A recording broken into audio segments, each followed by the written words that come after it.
नमस्कार किसान भाइयों, स्वागत है आपका चैनल एग्री आकाश पे। किसान भाइयों, आज की इस वीडियो में हम बात करने वाले हैं कि धान में रोपाई के बाद पहली खाद कौन सी डालें, कितनी मात्रा में डालें कि कल्ले भी अच्छी मात्रा में विकास करें, पौधा भी अच्छे से विकास करें और आगे हम उससे अच्छा उत्पादन भी ले पाएँ।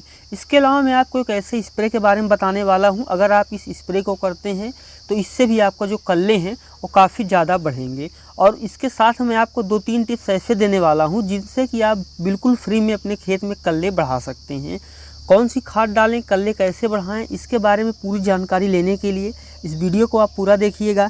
एग्री आकाश चैनल पे आप पहली बार आए हैं, चैनल को भी सब्सक्राइब कर लीजिएगा, क्योंकि इस चैनल पर मैं आपके लिए खेती बाड़ी से जुड़ी हुई ऐसी ही महत्वपूर्ण वीडियो बनाता रहता हूं। चलिए शुरू करते हैं। किसान भाइयों, धान में रोपाई के समय आपको नाइट्रोजन, फास्फोरस और पोटेशियम देना होता है।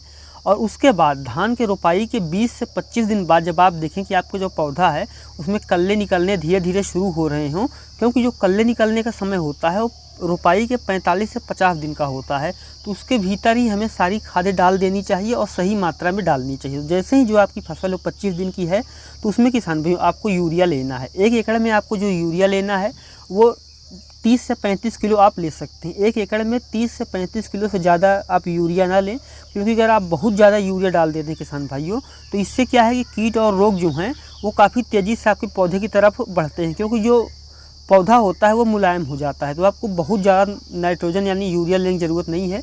1 एकड़ में आप रोपाई के 25 दिन बाद 35 किलो यूरिया ले लीजिए और उसमें आप 3 से 4 किलो जिंक सल्फेट ले सकते हैं। मार्केट में कई तरह के जिंक सल्फेट आते हैं, लेकिन आपको वो जिंक लेना है जो कि 33% वाला हो। और अगर हम बात करें कि जिंक डालना ज़रूरी क्यों है, क्योंकि देखिए अगर बहुत सारे किसान भाई हैं जो कि जिंक नहीं डालते, केवल यूरिया डाल देते हैं, तो उससे क्या नुकसान होता है। पहली बात तो पौधा जो है वो अच्छे से विकास नहीं कर पाता।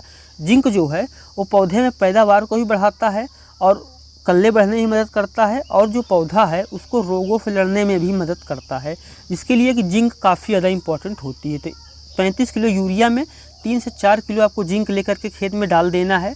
और उसके बाद किसान भाइयों, अगर आप देखें कि जो आपका जो पौधा है उसमें खैरा रोग कहीं कहीं पे दिख रहा है, तो उस स्थिति में आपको क्या करना है। अगर खैरा रोग का लक्षण आपको दिखाई दे रहा है, जो खैरा रोग का लक्षण होता है वो आपको स्क्रीन पर दिखाई दे रहा है, अगर ऐसी कोई समस्या आपके खेत में है तो आपको 800 ग्राम जिंक सल्फेट लेना है और उसको 180 लीटर पानी में जो है वो घोल लेना है और स्प्रे कर देना है। क्योंकि अगर शुरुआत में खैरा रोग आ गया तो आपकी जो फसल है उसको काफ़ी ज़्यादा नुकसान कर सकता है, तो आप इसका स्प्रे कर सकते हैं।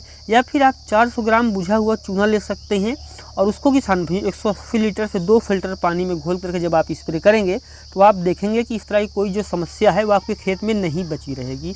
और उसके बाद क्योंकि कल्ले बढ़ने का जो समय होता है, जैसे कि मैंने कहा कि 45 से 50 दिन तक कल्ले बढ़ते रहते हैं, तो यूरिया बहुत कम समय के लिए लगता है। तो जैसे ही आपने यूरिया डाला, आपने 25 दिन की अवस्था पे यूरिया डाला, तो उसके बाद किसान भाइयों आपको 15 से 18 दिन बाद 40 से 42 दिन की अवस्था पे आपको 35 किलो यूरिया फिर लेना है। और उसके साथ किसान भाइयों इस बार आपको 1 एकड़ में 20 किलो MOP पोटास लेना है। जब आप इसको डाल देंगे देखेंगे कि आपका जो खेत है उसमें कल्ले काफ़ी अच्छी मात्रा में आएंगे और अन्य किसान भाइयों की अपेक्षा आपके एक पौधे में 3 से 4 कल्ले जो हैं वो ज़्यादा दिखाई देंगे। और अब हम बात करते हैं कि इसमें हम और कौन सा स्प्रे कर सकते हैं जिससे कि जो हमारे कल्ले हैं वो बढ़ जाएंगे। किसान भाइयों, उसके लिए आप ले सकते हैं 250 ग्राम वाली सगारिका।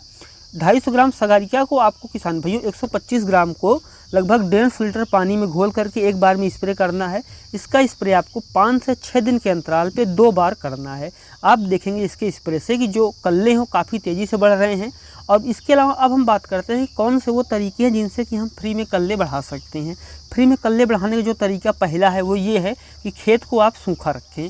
रोपाई के 10 से 15 दिन बाद से आप खेत में पानी ना रखें, पानी रखें तो बहुत हल्का रखें। अगर ज़मीन जो है उसमें हवा छुएगी और मिट्टी में केवल नमी बना करके रखें, सिंचाई ना करें, इससे भी जो है कल्ले बढ़ते हैं। और जो दूसरा तरीका है फ्री में कल्ले बढ़ाने का वो ये है कि आप अपने खेत में पाटा लगा सकते हैं। रोपाई के बाद आप चाहें तो बैल से पाटा लगा सकते हैं, या फिर आप बांस के सहारे 2 लोग इधर उधर पकड़ करके इस तरीके से भी उसमें पाटा लगा सकते हैं। पाटा लगने से जो पौधा है जो गिरता है, जो जड़ें हैं उसकी वो फैलती हैं, उससे कि नए कल्ले जो है उनके निकलने की संभावना होती है। तो इस तरह से आप अपने खेत में ये खाद डाल करके कल्ले बढ़ा सकते हैं। ये वीडियो कैसा लगा आपको कमेंट सेक्शन में ज़रूर लिखिएगा। और खेती बाड़ी से जुड़ी हुई ऐसी महत्वपूर्ण वीडियो देखने के लिए हमारे चैनल को सब्सक्राइब कर लीजिएगा। और अगर आपको रोपाई वाला वीडियो देखना है तो आप इन स्क्रीन पर क्लिक करके इस वीडियो को देख सकते हैं। वीडियो देखने के लिए आपका बहुत बहुत धन्यवाद।